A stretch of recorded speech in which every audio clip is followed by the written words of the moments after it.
അവരെ സാമ്പത്തികമായി വികസന കാര്യത്തിൽ ഞെരുക്കുന്ന ഒരു സംവിധാനം ഇപ്പോൾ കൊണ്ടുവന്നിട്ടുണ്ട്. ഇവിടെ നമ്മൾ ഇത് പറയുമ്പോഴും നമുക്കറിയാം ഈ PMCയുമായി ബന്ധപ്പെട്ടുള്ള വിഷയത്തിൽ ഇവിടെ നമ്മൾ കാണേണ്ട ഒരു പ്രധാനപ്പെട്ട ഒരു കാര്യം, ഇത് ഒരു ബ്ലോക്കിൽ 2 സ്കൂളുകൾ തിരഞ്ഞെടുത്തുകൊണ്ട് ഈ രാജ്യത്ത് മുഴുവൻ കൊണ്ടുവരുന്ന ഒരു പദ്ധതിയാണ്. എന്ന് പറഞ്ഞാൽ ഏതാണ്ട് 14,500 സ്കൂളുകളിൽ ഈ പദ്ധതി നടപ്പിലാക്കുന്നു. ഏതാണ്ട് 20,000-ഓളം കോടി രൂപ ഇതിൻ്റെ വിഹിതമായി കേന്ദ്ര സർക്കാർ മാറ്റിവെച്ചിരിക്കുന്നു. ഇനി ഇതുമായി ബന്ധപ്പെട്ടുള്ള പണം നമ്മൾ വാങ്ങണോ വേണ്ടയോ എന്നുള്ളതാണ് ഒരു ചോദ്യം വരുന്നത്.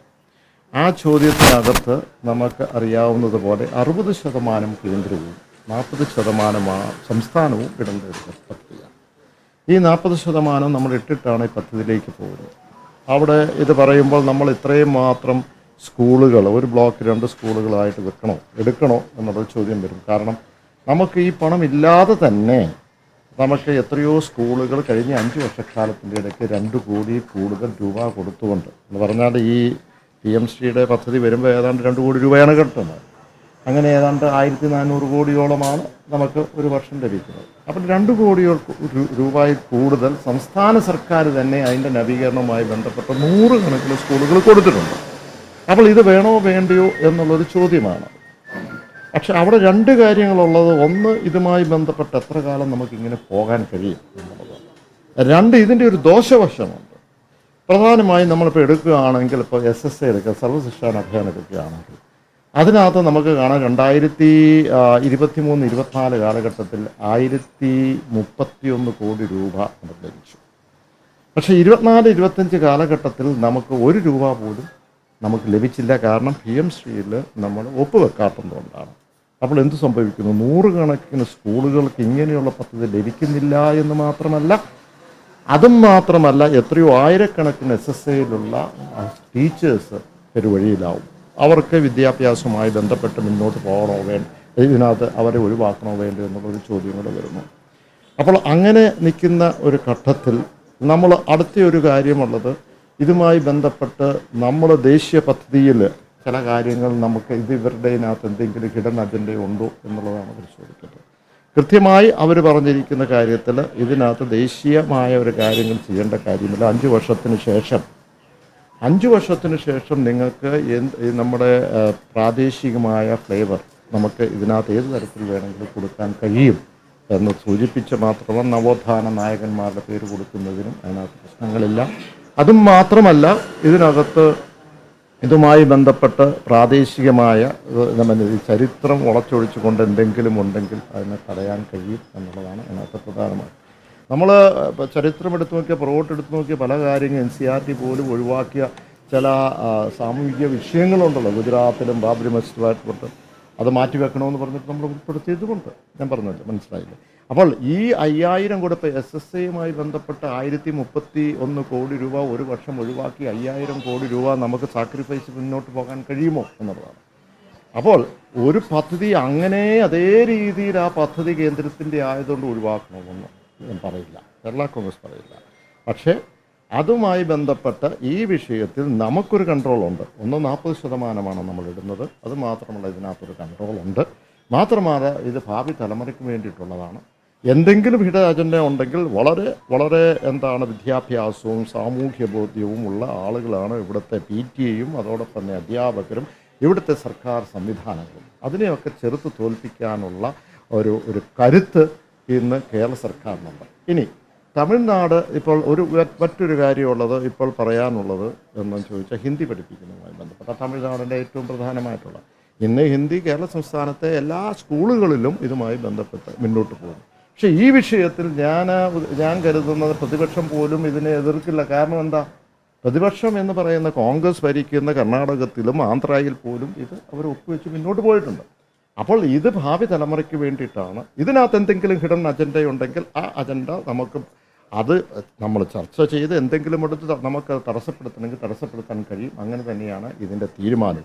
പക്ഷേ എന്ന് പറഞ്ഞ് ഒരു പദ്ധതി മുഴുവൻ പാടെ നമുക്ക് വിട്ടുകൊടുക്കേണ്ട ഒരു കാര്യമില്ല എന്നുള്ളതാണ് കേരള കോൺഗ്രസിൻ്റെ അഭിപ്രായം. ഏത്? അത് ഞാൻ പറഞ്ഞല്ലോ, ഈ പണം നമുക്ക് കളയേണ്ട കാര്യമില്ല. അതിനകത്ത് ഏത് തരത്തിലാണ് നമ്മളെ ബാധിക്കുന്നത്, ഏത് തരത്തിലാണ് നമ്മുടെ സമൂഹത്തെ ബാധിക്കുന്നത്, അതിനകത്ത് കൃത്യമായിട്ട് പറഞ്ഞിട്ടുണ്ട്. ഈ പറഞ്ഞ പദ്ധതിയുമായി ദേശീയ തലത്തിലുള്ള ഒരു കരിക്കുലത്തിലേക്കല്ല പോകുന്നത്. അങ്ങനെ ഏതെങ്കിലും കരിക്കുലം വന്നാൽ അതിനെ തടയാനായിട്ടുള്ള ഇച്ഛാശക്തിയും അതിനുള്ള ശക്തിയും എല്ലാം ഈ സർക്കാരിനുണ്ട്. നേരത്തെ ചെയ്തിട്ടുണ്ട്, പണ്ട് ചെയ്തിട്ട്, ഇപ്പോഴും ചെയ്തിട്ടുണ്ട്. അങ്ങനെ നിയമം അതിനകത്ത് ഇല്ലതാണ്. ഇല്ല, ഇതിനകത്ത് ചർച്ചകൾ പല തരത്തിലുള്ള ചർച്ചകളാണ് നടത്തിയിരിക്കുന്നത്. എൻ്റെ ഒരു വിശ്വാസം ആരെങ്കിലും മുന്നണിക്കാത്തൊരു ചർച്ച എന്നുള്ളതല്ല, അല്ല ഒരു ഒരു ഒരു ഒരു തർക്കം എന്നുള്ളതല്ല. ഏതെങ്കിലും ഒരു പാർട്ടിക്കെതിരായിട്ട് കേരള കോൺഗ്രസ് സംസാരിക്കുന്നുമല്ല, ഏതെങ്കിലും ഒരു മുന്നണിക്ക് അനുകൂലമായി സംസാരിക്കുന്നതുമല്ല.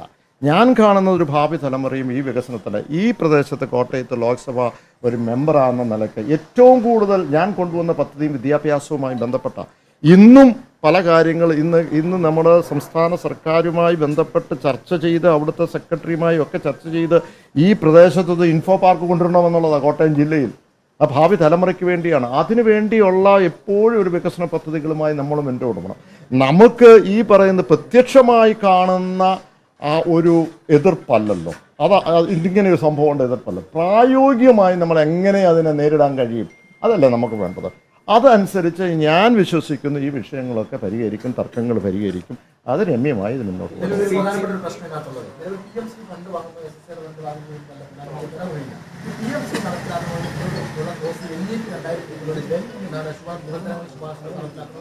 അതിനകത്ത് വിദ്യാഭ്യാസത്തെ വാണിജ്യവൽക്കരിക്കുകയും വർഗീയവൽക്കരിക്കുകയും ചെയ്യപ്പെടുന്ന ചില സമീപനം ഉണ്ടെന്നാണ് പ്രധാനപ്പെട്ട എതിർപ്പിന്റെ കാരണം. ഈ വിഷയത്തിൽ NEP കേരള കോൺഗ്രസ് ആശങ്കയുണ്ട്.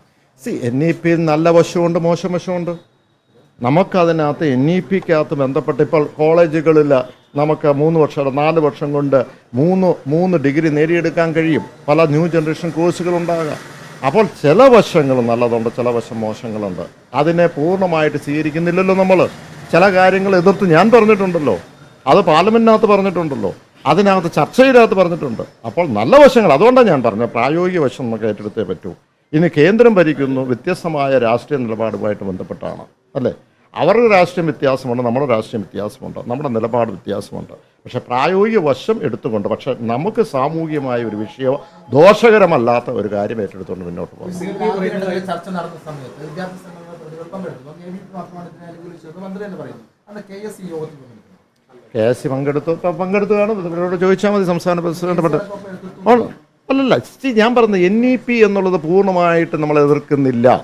ചില കാര്യങ്ങൾ ദേശീയ തലത്തിൽ ഒരു തീരുമാനം കങ്കറൻ ലിസ്റ്റിലുള്ള പൂർണ്ണമായി എതിർത്തുകൊണ്ട് മുഴുവൻ ഫണ്ടുകളും നമ്മൾ ഇങ്ങനെ ബ്ലോക്ക് ചെയ്ത് നമ്മൾ എങ്ങോട്ട് പോകും?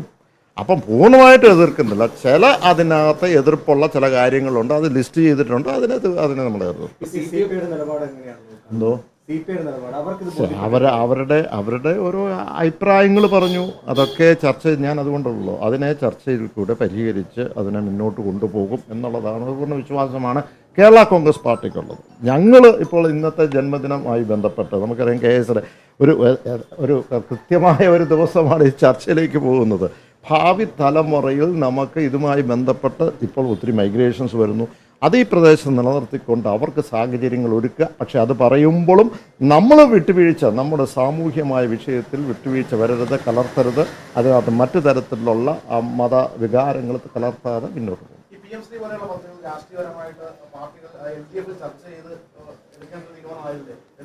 അല്ല, ചില കാര്യങ്ങൾ മുഴുവൻ LDF ചർച്ച ചെയ്യണമെന്നില്ലല്ലോ. ചില കാര്യങ്ങൾ ഔട്ട്സൈഡ് ദി പ്രദേശങ്ങളിൽ പാർട്ടിയുമായിട്ട് ചർച്ച ചെയ്യും. ചിലത് LDFലായിട്ട് ചർച്ച ചെയ്യും. ചില കാര്യങ്ങൾ LDFനായിട്ട് ചർച്ച ചെയ്തിട്ടുമുണ്ട്.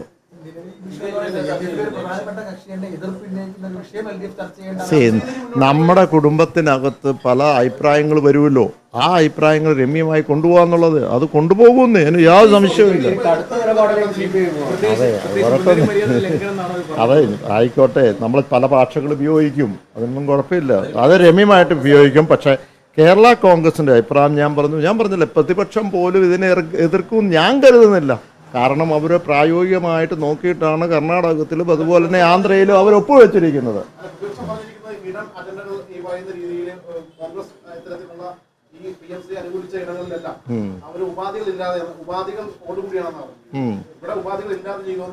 ഇല്ലല്ല, അത് ഓരോ സ്കീം വരുമ്പോഴല്ലേ. ഇതൊരു പർട്ടിക്കുലർ സ്കീം ഈ പറയുന്ന പൊതുവിദ്യാഭ്യാസവുമായി ബന്ധപ്പെട്ട അതിൻ്റെ ഇൻഫ്രാസ്ട്രക്ചറുമായി ഓരോ സ്കീം വരുമ്പോൾ ആ സ്കീമിനകത്ത് എന്തെങ്കിലും അതുമായി ബന്ധപ്പെട്ട നമ്മുടെ ഈ സമൂഹവുമായി ബന്ധപ്പെട്ട ദോഷകരമായിട്ടുണ്ടെങ്കിൽ അതിനെ എതിർക്കും, അതിനെ കറക്റ്റ് ചെയ്യുവാനും അതിനെ എതിർത്ത് കൊണ്ടുപോകാനുള്ള ഇച്ഛാശക്തി ഈ കേരളത്തിലെ സർക്കാരിനുണ്ട്. അത് ഞാൻ കൃത്യമായി മനസ്സിലാക്കിയിട്ടുമുണ്ട്.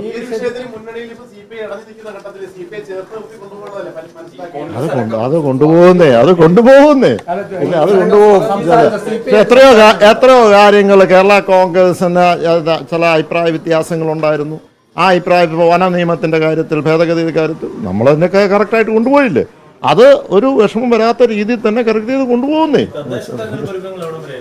തദ്ദേശ സ്വരങ്ങൾ വളരെ അതെ അതുമായി ബന്ധപ്പെട്ട് കൃത്യമായ എക്സസൈസ് ചെയ്ത് ഒരു സോഷ്യൽ എഞ്ചിനീയറിംഗ് നടത്തി അതിൻ്റെ വോട്ടേഴ്സ് ലിസ്റ്റ് പഠിച്ച് നമുക്ക് അർഹതപ്പെട്ട ചോദിച്ചാണ് പോകുന്നത്. ഞങ്ങൾ എല്ലാ ആഴ്ചകളും ഇതുമായി ബന്ധപ്പെട്ട എല്ലാ ജില്ലാ പ്രസിഡന്റുമാരും അതോടൊപ്പം തന്നെ നമ്മുടെ സംസ്ഥാനത്തുള്ള അവരുടെ ഓരോ ജില്ലയിലുള്ള ജനറൽ സെക്രട്ടറി, ഓഫീസ് സെക്രട്ടറിയും ചാർജുള്ള സെക്രട്ടറിയുമായിട്ട് ഗൂഗിൾ മീറ്റ്, എപ്പോഴും വന്നെത്താൻ പറ്റില്ല, ഗൂഗിൾ മീറ്റ് നടത്തി ഒരു മണിക്കൂറോളം ഇരുന്ന് ചർച്ച ചെയ്യുക. ഇന്നലെയും നടത്തി.